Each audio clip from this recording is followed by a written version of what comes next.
नमस्कार, आप देख रहे हैं एमएस टीवी और मैं हूं आपके साथ कंचन। आई नजर डालते हैं उत्तराखंड की कुछ खास खबरों पर। यूसीसी सोसाइटी चिटफंड घोटाले के खिलाफ पौड़ी शहर में निवेशकों और एजेंटों रैली निकालकर प्रदर्शन किया। हेमवती नंदन बहुगुणा मूर्ति स्थल से प्रदर्शनकारी अपर बाजार मॉल रोड होते हुए कलेक्ट्रेट पहुंचे, जहां मॉल रोड पर विधायक कार्यालय के समीप उन्होंने नारेबाजी की। कार्यालय से बाहर निकाल स्थानीय विधायक ने स्वयं उनसे मुलाकात की। इस दौरान प्रदर्शनकारियों द्वारा विधायक को भी ज्ञापन सौंपा गया और विधायक से भी कंपनी के खिलाफ कठोर पर्दाफाश करने की मांग की। आंदोलन का नेतृत्व कर रही सरस्वती देवी ने कहा कि चिटफंड कंपनी की घोटाले के चलते लाखों निवेशकों की पूंजी डूब गई है। बताया कि सालों से कंपनी प्रदेश के कई शहरों में संचालित हो रही थी, लेकिन बगैर एजेंट व निवेशकों को सूचित किए बिना कंपनी भाग गई। कहा कि जब कंपनी पंजीकृत नहीं थी तो शासन प्रशासन ने कंपनी के खिलाफ कार्रवाई क्यों नहीं की।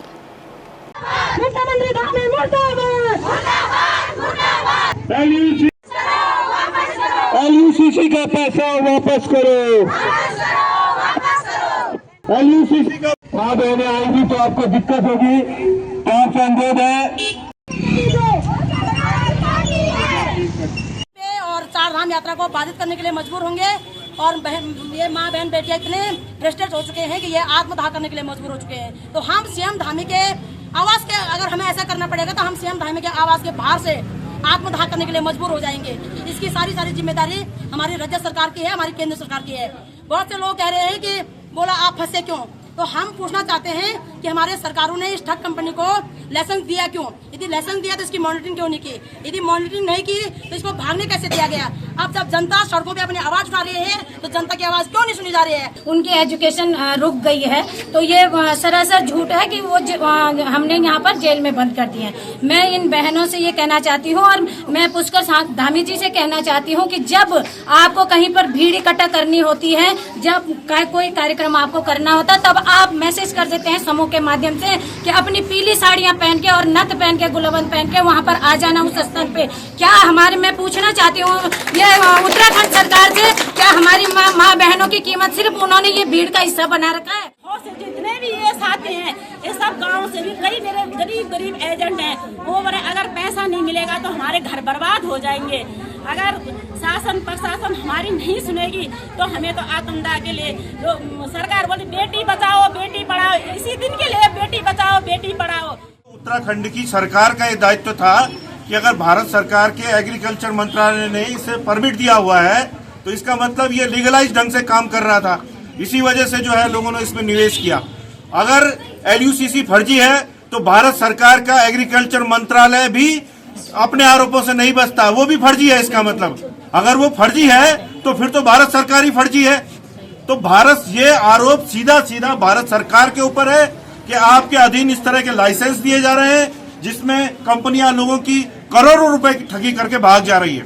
पौड़ी के आम नागरिक और पौड़ी की जनता यहाँ पर आई थी और उन्होंने एक ज्ञापन देने का आग्रह मुझसे किया। उसके बाद मैं उनके पास गया और आग्रह उनका स्वीकार किया। उनसे मैंने ज्ञापन दिया है जो माननीय मुख्यमंत्री जी को संबोधित है और उनके साथ जो अन्याय हुआ है, जो यहाँ से जो कंपनी ठगी कर सालों तक यहाँ पर लोगों का पैसा जमा करवाया, उसके बाद यहाँ से चली गई, उसके लिए उन्होंने आग्रह किया है कि हमको जो है न्याय मिलना चाहिए और हम लोगों का जो पैसा है जो डूब गया है वो कहीं ना कहीं से वापस आ जाए, किसी भी रूप में वापस आ जाए।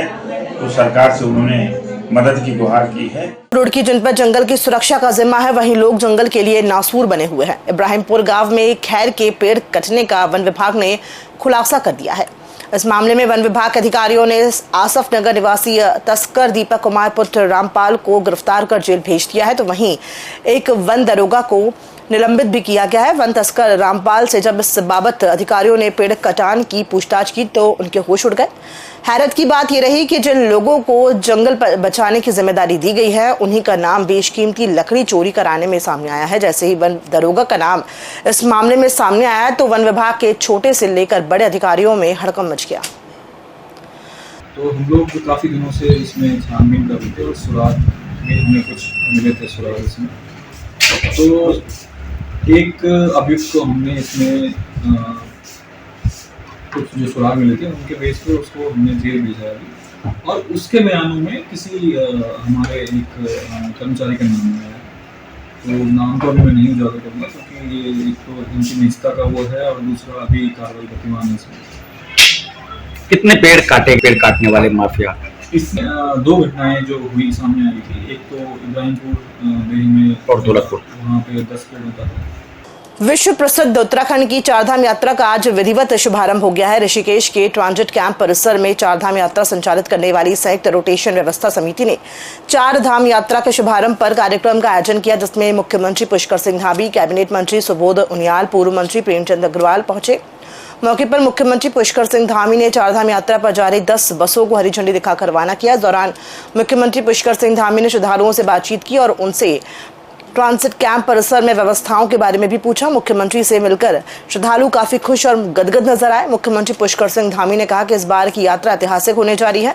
सरकार ने पिछले कई वर्ष की यात्रा से सीख लेकर कई नई व्यवस्थाएं की हैं, जिसमें सबसे पहले ऑफलाइन पंजीकरण की व्यवस्था को सुधारा गया है। इसके अलावा चारधाम यात्रा पर आने वाले श्रद्धालुओं की सुरक्षा सरकार की प्राथमिकता है। 3 धामों के कपाट खुल चुके हैं, यमुनोत्री धाम,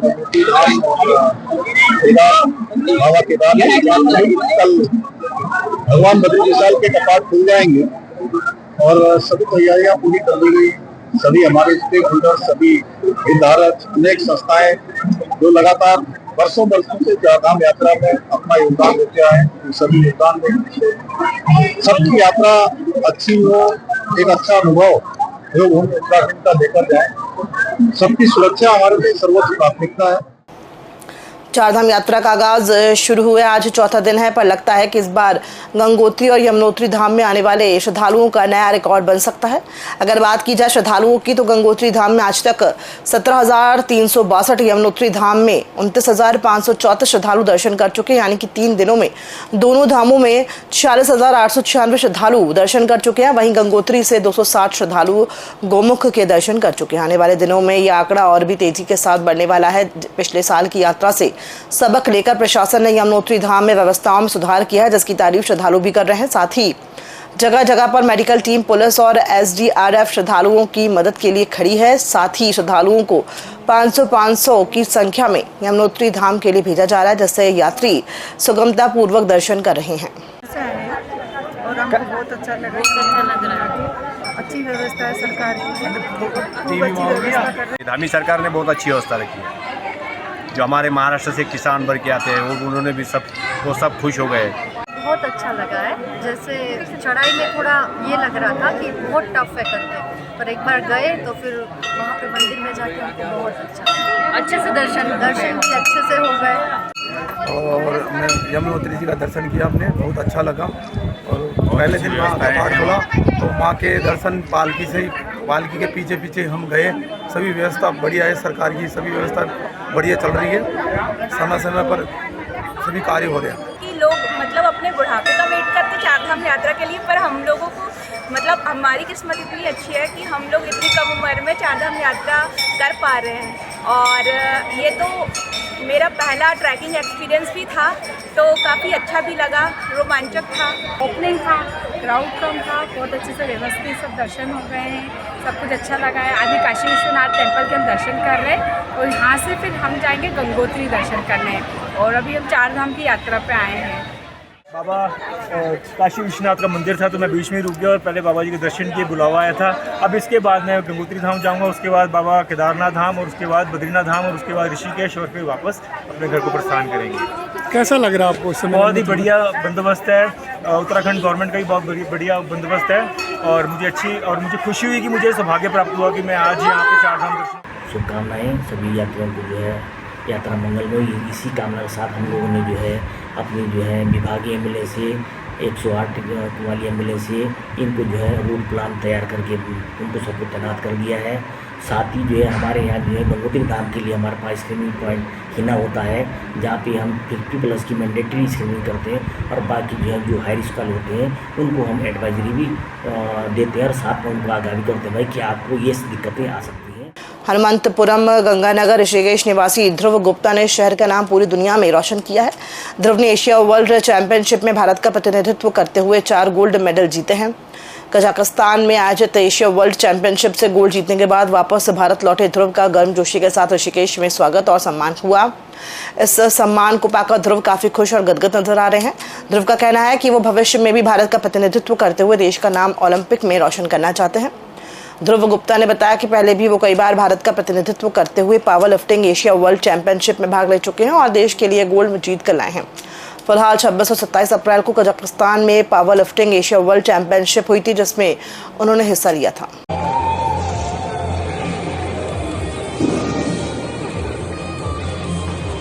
अभी 26 और 27 अप्रैल में एशियन वर्ल्ड चैंपियनशिप, जो कि कारागंडा कजाकिस्तान में रशिया के पास एक देश है, वहां पर ये प्रोग्राम हुआ था, जहां पर मैंने भारत देश की तरफ से भाग लिया था उसमें। और मेरे को ये बताते हुए बहुत खुशी हो रही है कि भारत देश के लिए मैंने इस बार दोबारा 4 स्वर्ण पदक जीतकर भारत देश का नाम ऊंचा करा है और परचम लहराया है। और मेरी जीत की खुशी पे जैसा मेरे शहर वासियों ने मेरा भव्य स्वागत करा, मेरे को इतना आशीर्वाद दिया और मेरे से आगे की अच्छी मनोकामनाएं रखी, तो मैं यही चाहता हूं कि मैं उनकी मनोकामनाएं पूरी कर सकूं और आगे ओलंपिक में खेलकर दोबारा एक ओलंपिक में भी देश के लिए गोल्ड मेडल ला सकूं और जीतकर देश का नाम ऊंचा कर सकूं। और एक ये छोटा सा मैसेज मैं अपने छोटे भाइयों को, बड़े भाइयों को देना चाहूंगा कि जैसे आजकल लोग नशे में बहुत पड़ चुके हैं, तो नशे में न रहकर आप अपने आप को फिजिकली फिट रखें, अच्छा रखें, एक अच्छी डाइट ले खाएं। खबरों में फिलहाल इतना ही, दीजिए इजाजत, नमस्कार।